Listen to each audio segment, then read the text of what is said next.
Mysterious Lloyd. You know the drill. And firstly, I would like to apologize to my international fans.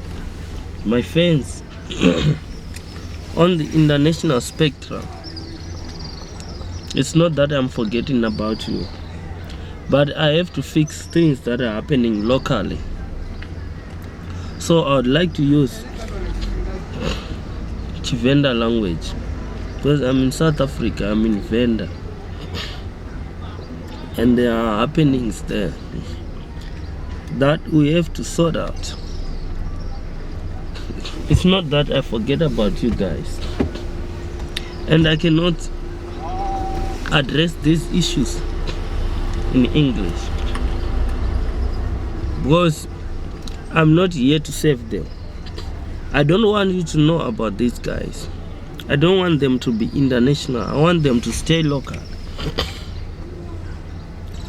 Because if something doesn't save me, it does not save me. I walk away from it. I've walked away from them, these guys I'm talking about. So myself, I'm also not there to save them, for they are not there to save me. So here we go. Yeah, I've been having flown. Hey Chima, your tender uri, they messed up. What tender Chima, they messed up. Nga unanga Mark J. Samunga wa munangi wa vanangiwa wa newcomer, best newcomer. Votenda uri azvikonadzei uri nive newcomer nidove nive legend. And Rotary has the Mark J is one of the first VENDA musicians to have a website. McFame. He's been uploading loads and loads of music. Ka website ya McFame. And there was a point whereby he was running things. Ndikadiumbura na kare ku 2015 vachimutamba badi parapara. Nazvino ukaditambiwa ana kare ovaone more than a decade in the game. More than a decade in the game. And you call that newcomer?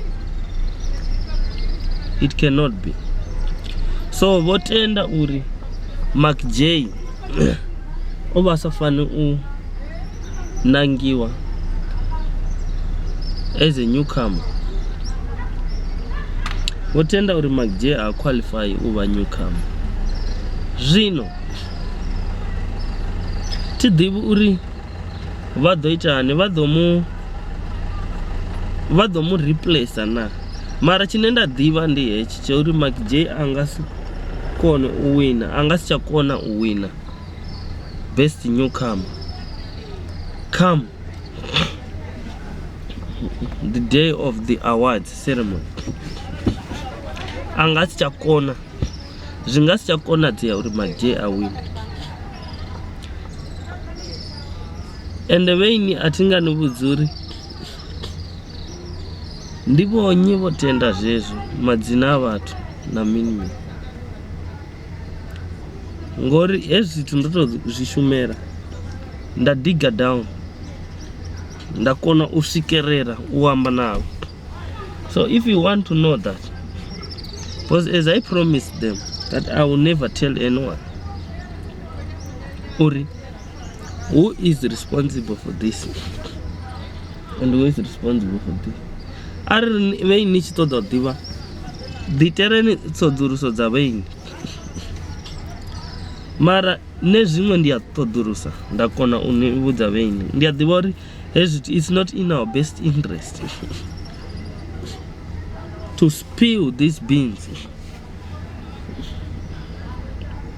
Vhaini ḓi itela ni ṱoḓuluso ya vhaini,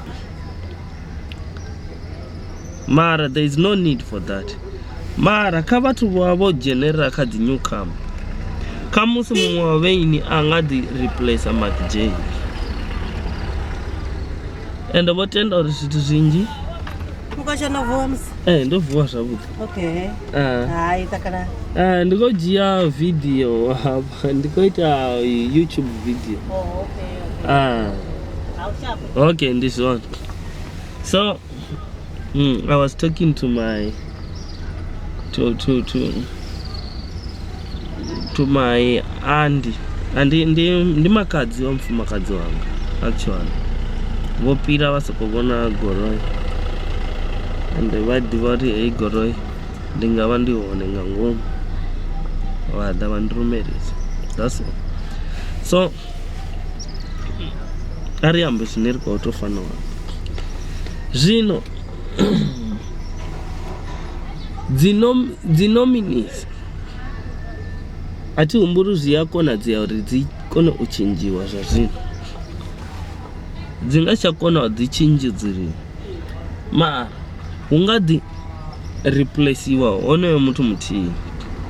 Mara ra zwi sedzulusa zwavhuḓi nga maanḓa kha zwithu zwo ndo vha ndi tshi pfha information ndo vha ndi tshi pfha uri havhaḽa vhaṅwe vhathu vho fhedza vho nanguzisiwa hani nga maanḓa vhevho kha hip hop na kha mini, uri vhaṅwe vha na mini mashaka ane a shuma on top. And ndi kha ḓi humbula long back, I think it's 2013, ri hanefha Corona Hotel hu tshi khou ambiwa zwa TSHIMA. Nṋe nda takwa nda vhudzisa uri TSHIMA, na vhathu vhanzhi vha tshi khou vhudzisa TSHIMA ndi ya vhathu vha vhavenḓa na kana vhathu vhane vha imba Tshivenda music, vha ri ndi ya vhathu vhane vha imba Tshivenda music. Zwino vha a si zwone, and I'm glad uri TSHIMA ndi ya vhavenḓa. Mara nne as someone ane a khou vha citizen thi ḓivhi uri nṋe ndi ḓo wela gai, mara TSHIMA ndi ya vhavenḓa. Ni nga imba nga Tshivenda nangwe ni si muvenḓa, na imba nga Tshivenda, ni nga si kone u wina TSHIMA, ni nga si wine TSHIMA zwa zwino.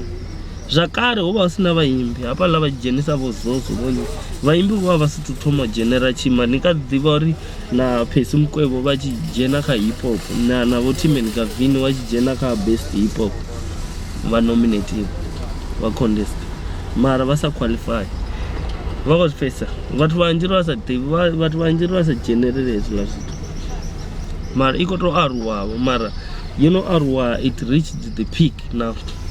Mara zwino u aluwa hayo i tonga yo no aluwa, mara i khou tonga futhi i khou ita mini yo host. So you know what I mean, ngori zwine ndi khou ita hezwi, I've got a strategy, I tell you.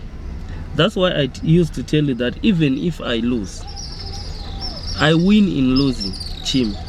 Ngauri mini arali muthu ane nda mpira a wina TSHIMA, vha nominatiwa vhoṱhe ndi tshi vha pira, ndi vha ndo wina. Zwi fana ngori ndi vha ndo wina,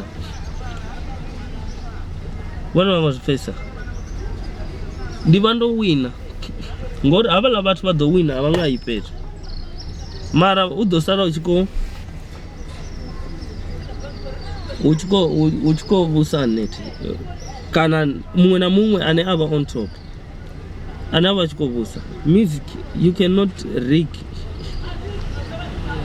music industry. It's not the election. Even election is hard to rig, ngori people they're gonna strike. They say we didn't vote for you.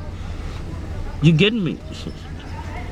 Ngori naya kha nakare music, vhathu vhane vha ita dzi workshop vha ri fana ita sabo Irene Mawera, sabo nyenye kare ti ho vha hu na zwezwo, ho vha tshi tou pfi arari nango naimbisa hani nesatambiwa radio udhodhuma vevo udhobvuma vevo vane vatambiwa radio. That's why vachipfi parapera pedzi ubvuma yone pedzi. That's why vachirara wava uchibvuma vevo pedzi mara zvino aichabvuma yone pedzi avachabvuma vone pedzi ngori nacheka vo Irene Mawera vahone ka YouTube vana 125 subscribers. These things I check them. Ezvitu ndiyazvicheka bad ndavona following yavo nadzi likes dzavo everything nadzi comments.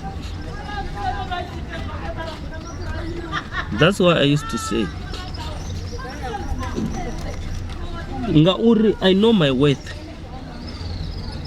I know how good I am, ne? So that's why ndondikori that time ndichiri ndido pira vatu vaimbi vanji apa Venda ndidova I'll be one of the first to reach 5,000 subscribers on musicians, because all the musicians I checked they are less than 1,000 subscribers ka YouTube va Venda zvino. That's why nendo ndina 13 subscribers ndambori ngori ndiva nchidiva ndikoshumisa hani, and I've got strategies. And now they are the I'm still talking about TSHIMA and Parapara. Tiva wafanichizamba mara udosika chipinga chinendi vansacha amba ngavo ngori I'll be bigger than those organizations. I'll be far bigger than them. Zori ndingasichaamba navo ndingasichawana chipinga choamba navo na vatu vambudzisa I just tell them it's rubbish.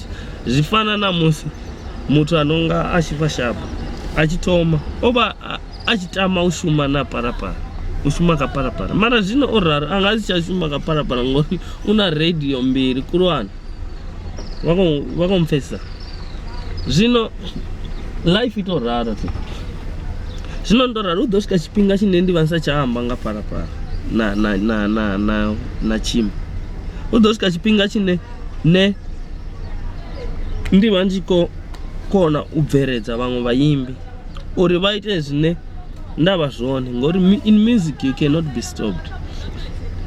Vangatori nangwe vaitisa hani ndikotonibudza if you are good in your music zvitofana na politics. Arara ni politician waukuma vangasiniimisa nangwe vanitata ka political party yanu nedzovana imwe political party vozviona ka vatu vanonga vomalema na vangu.